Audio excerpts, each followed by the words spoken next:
Kami telah memuji-muji Tuhan di tempat yang maha tinggi, dan sekarang kami akan membaca kebenaran dari firman-Mu. Oleh karena itu kami berdoa dan menyerahkan seluruh hidup kami. Kiranya Roh-Nya yang kudus menyertai dan memimpin kami di dalam pembacaan dan perenungan firman Tuhan pada hari ini. Berfirmanlah kepada kami ya Bapa, kami menyambut dengan penuh ucapan syukur di dalam nama Tuhan kami Yesus Kristus. Amin. Amin. Silakan duduk.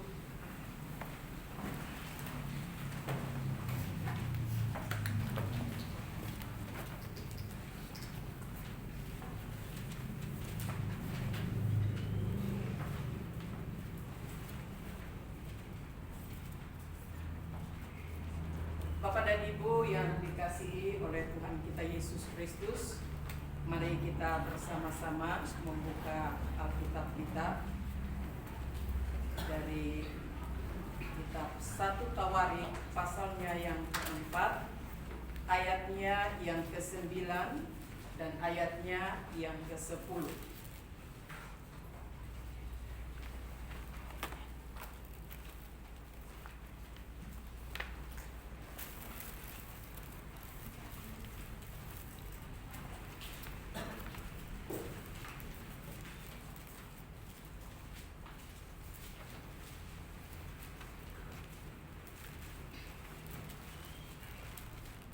Baik, untuk kedua ayat firman Tuhan ini, mari kita membacakan bersama-sama.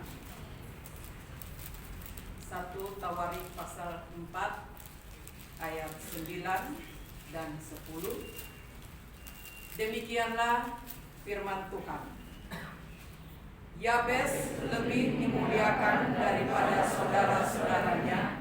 Nama Yabes itu diberi ibunya kepadanya, sebab katanya, Aku telah melahirkan dia dengan kesakitan.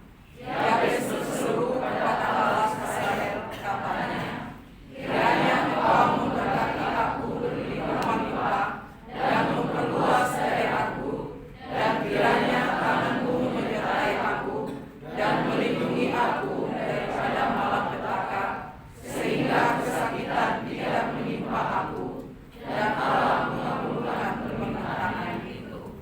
Demikian jauh pembacaan firman Tuhan bagi kita semua.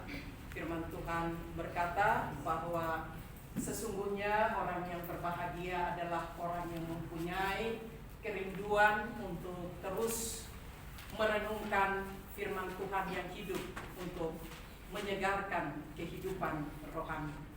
Bapak dan Ibu yang kekasih di dalam Tuhan kita Yesus Kristus, ayat firman Tuhan ini biasanya dilakukan dan disenangi oleh semua orang.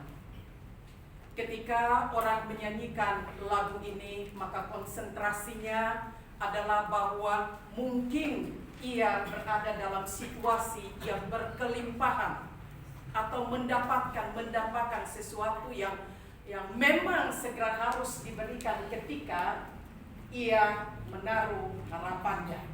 Seringkali banyak orang berharap demikian. Adapun yang ketika menaikkan pujian ini, khususnya pada ayatnya yang ke-10 dengan penuh keyakinan bahwa setelah saya menyanyikan lagu ini, maka semua berkat yang ada yang terkandung dalam ayat ini akan mengikuti aku sesegera mungkin. Sehingga kadang-kadang kita bisa menyanyinya berulang-ulang kali, baik itu apa adanya.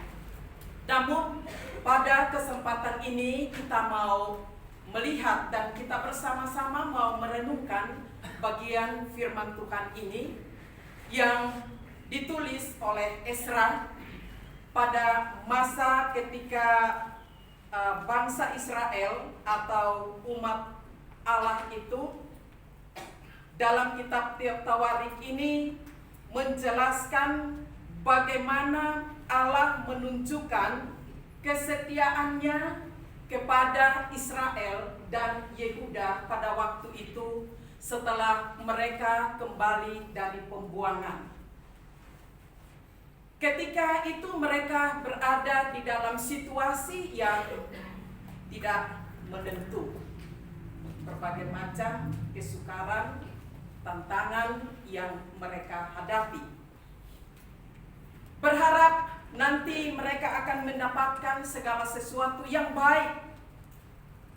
Namun dalam konteks ini kita melihat bahwa Tuhan mau menyatakan suatu rahasia yang sangat dalam, yang kadang sulit untuk dipahami oleh banyak orang. Dalam pembacaan kita di sini, memang tadi kalau kita baca di dalam kitab 1 Tawarik ini, kalau kita melihat pada perikopnya, sebetulnya itu menjelaskan tentang keturunan Yehuda, bahkan dari cabang yang lain. Maka kalau keturunan Yehuda itu tentunya mendapat perhatian karena darinya akan muncul garis keturunan. Orang-orang yang akan muncul, orang-orang yang akan berperan aktif, dan orang-orang yang boleh dikatakan punya otoritas dan punya wibawa yang bisa melakukan apa saja. Dan tentunya semua manusia berharap melalui keturunan ini. Namun di dalam pembacaan kita di sini ternyata ada seorang tokoh yaitu Yabes. Kalau kita membaca perikop ini dari awal dan sebelum ayatnya yang ke-9 dan ayatnya yang ke-10 dan nanti lanjut seterusnya, itu ada daftar-daftar nama. Daftar-daftar nama dari keturunan Yehuda yang disebutkan dengan jelas.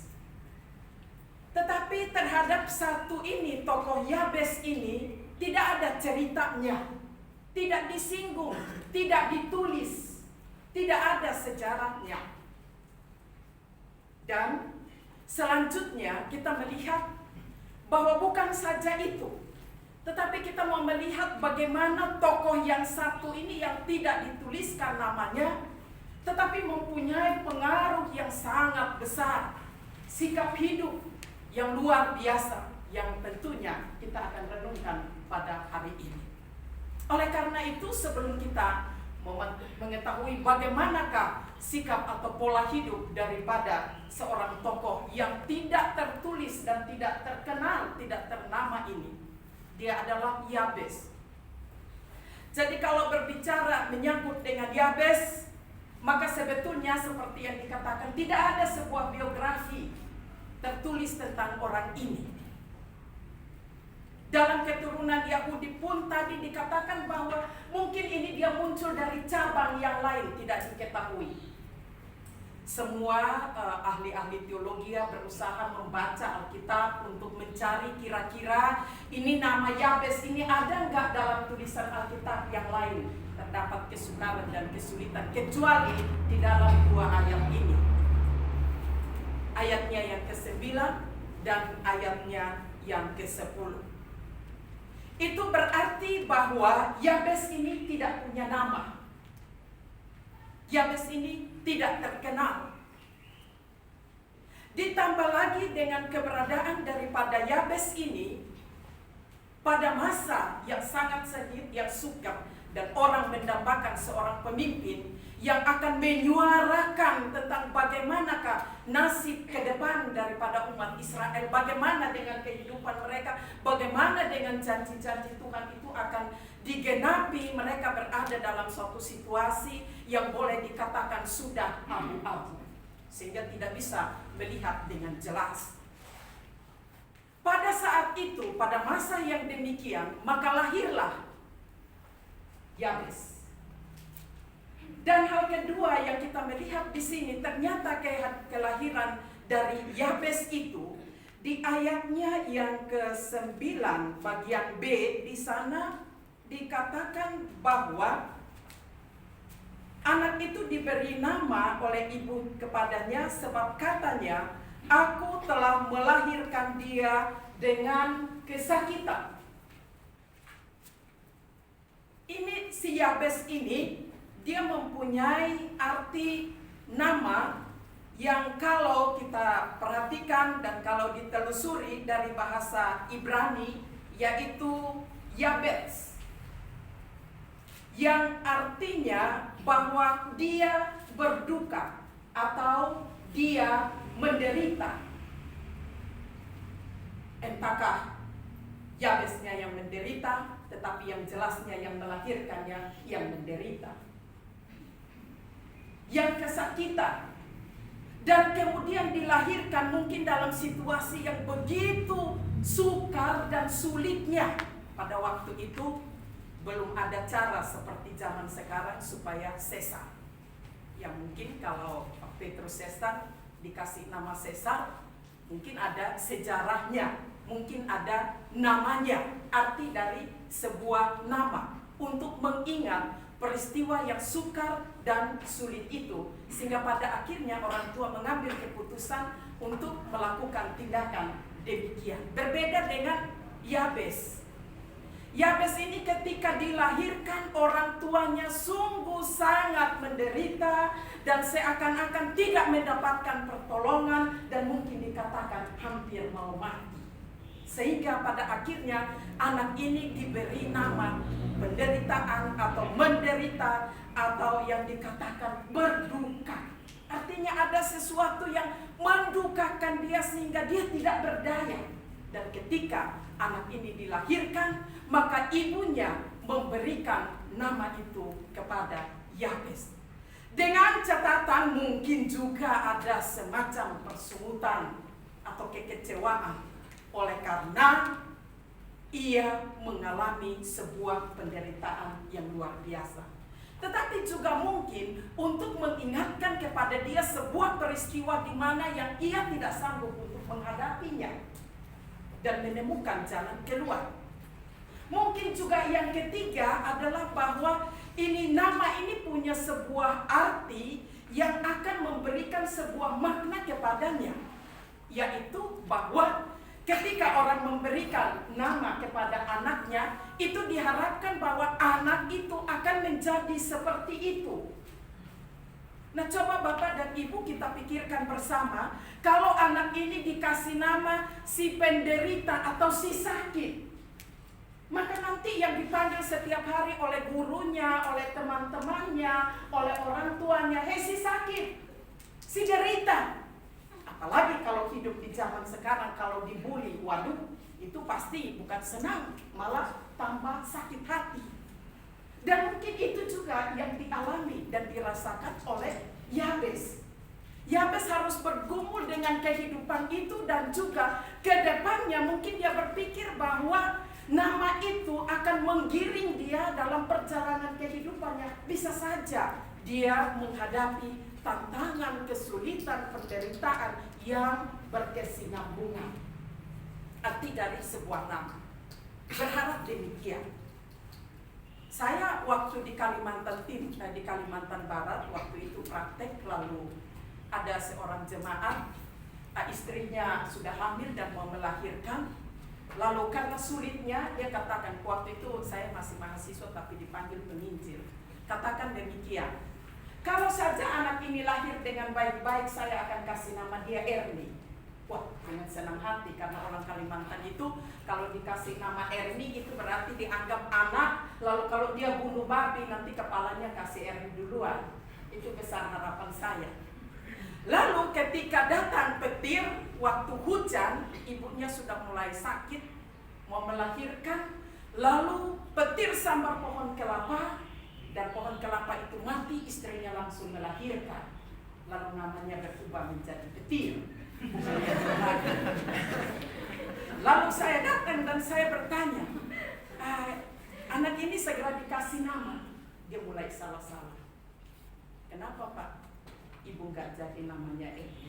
Namanya siapa? Petir. Kenapa? Karena kemarin pas dia lagi sakit, begitu petir datang, langsung kaget dan dia langsung melahirkan. Seperti itu. Oh begitu ya. Lalu saya juga diam-diam saja, ini perlu untuk dijelaskan.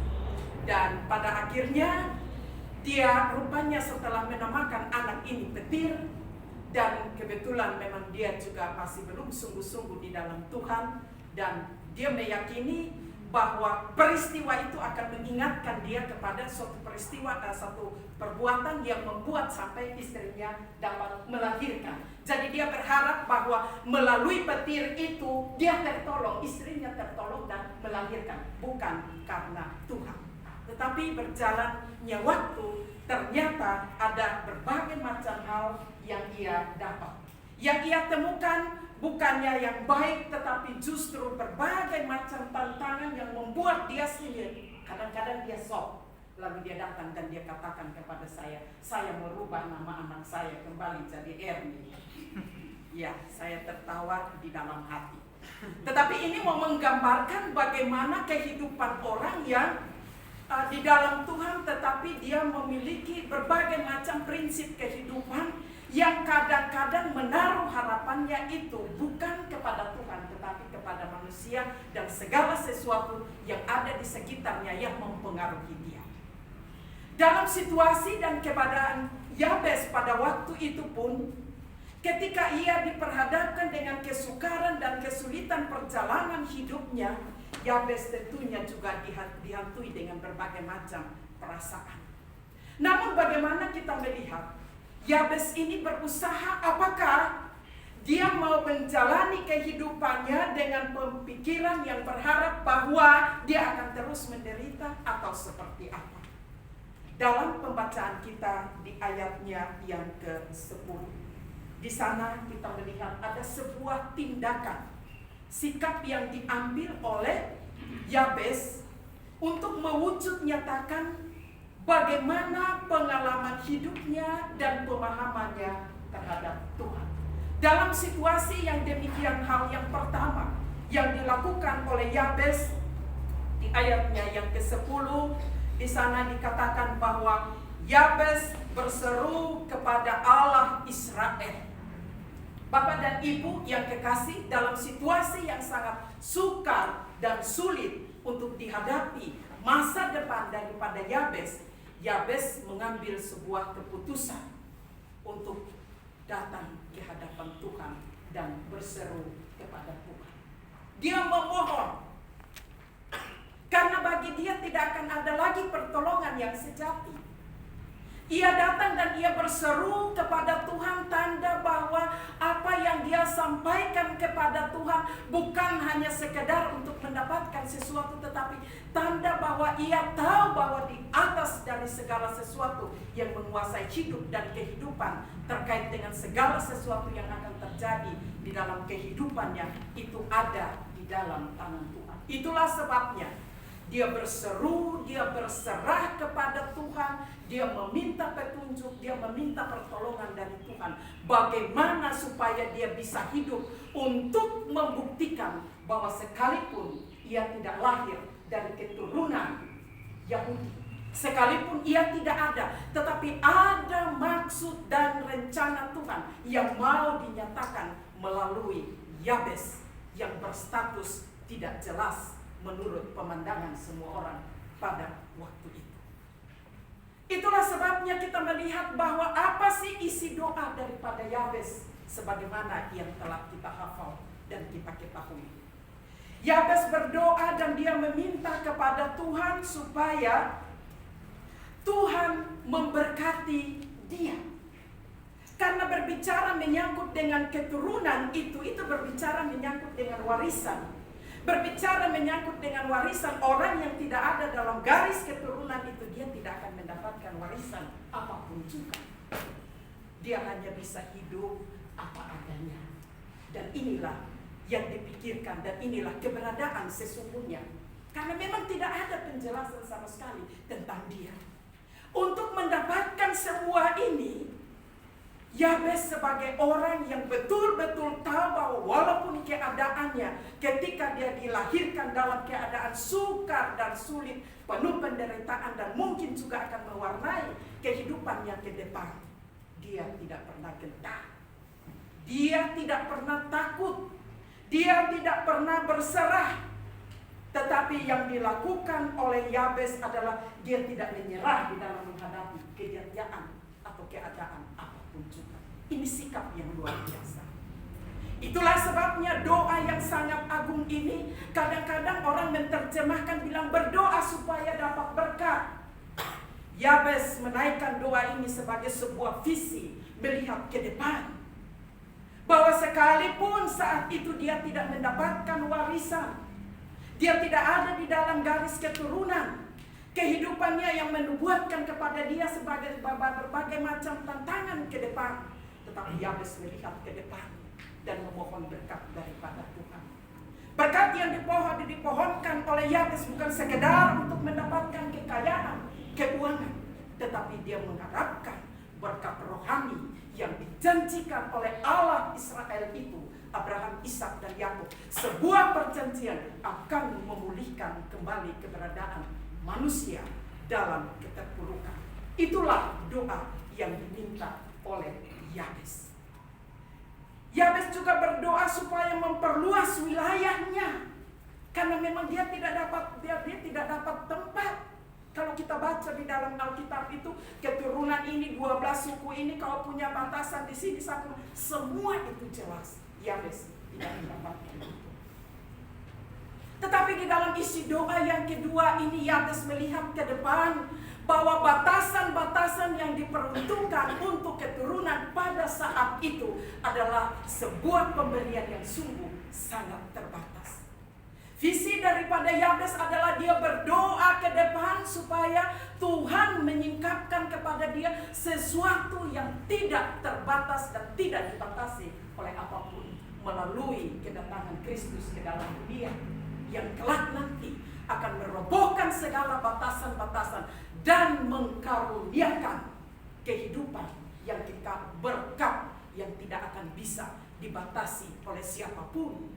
Dan hanya bagi orang yang berserah, orang yang tetap hidup mengandalkan Tuhan dan tidak peduli terhadap segala sesuatu, tetapi mengarahkan hati sungguh-sungguh kepada Tuhan, penguasa, pencipta, perancang yang agung, yang telah menentukan hidupnya, sanggup untuk mengubah kehidupannya. Dia juga tidak saja berdoa untuk memperluas daerahnya, tetapi dia juga berdoa supaya Tuhan menyertai dia, melindunginya, menjauhkan dari malapetaka. Adalah sebuah kerinduan supaya, kalau boleh saya terjemahkan doa ini, kalau boleh Tuhan, semua janji yang Engkau janjikan tentang pemulihan dan segala berkat yang merupakan nubuat, tetapi itu akan terrealisasi dalam anugerah Tuhan menjadi bagian. Ini doa yang sangat agung. Doa yang sangat agung, doa yang tepat, doa yang dikehendaki oleh Tuhan. Agar Tuhan senantiasa menyertai dia, melindungi dia dalam segala hal. Sampai pada akhirnya mengarahkan dia untuk melihat bagaimana Tuhan menyingkapkan segala misteri kekayaan yang ada di dalam Kristus.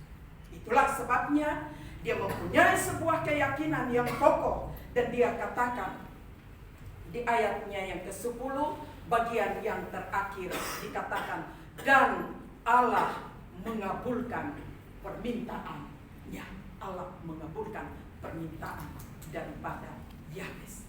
Bapak dan Ibu yang kekasih di dalam Tuhan kita Yesus Kristus, seringkali kita berdoa, seringkali kita mengharapkan segala sesuatu di dalam doa kita.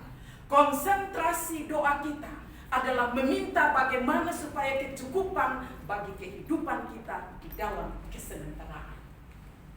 Kadang-kadang kita lupa untuk berdoa, bagaimana Tuhan menolong saya, membukakan cakrawala berpikir saya, pola pikir saya, supaya saya tidak berpikir sempit tentang segala sesuatu yang ada di dalam dunia. Tetapi ketika aku berada di dalam dunia, aku belajar untuk mengerti rencana Tuhan. Bagaimana Tuhan mau memakai aku selama aku berada di dalam kesementaraan ini, dan mengisinya dengan hal-hal yang bersifat rohani yang tentunya bernilai kekal. Oleh karena itu, marilah kita berdoa kepada Tuhan. Kita meminta kepada Tuhan, belajar dari Yabes. Apapun keberadaannya, dia sanggup, dia tahu bahwa Tuhan sanggup untuk memulihkan dia. Tuhan sanggup untuk menyertai, menolong dia sampai pada akhir hidupnya, bahkan sampai dia mengerti maksud dan rencana Tuhan untuk menikmati anugerah yang melimpah yang Tuhan berikan dalam hidupnya. Amin.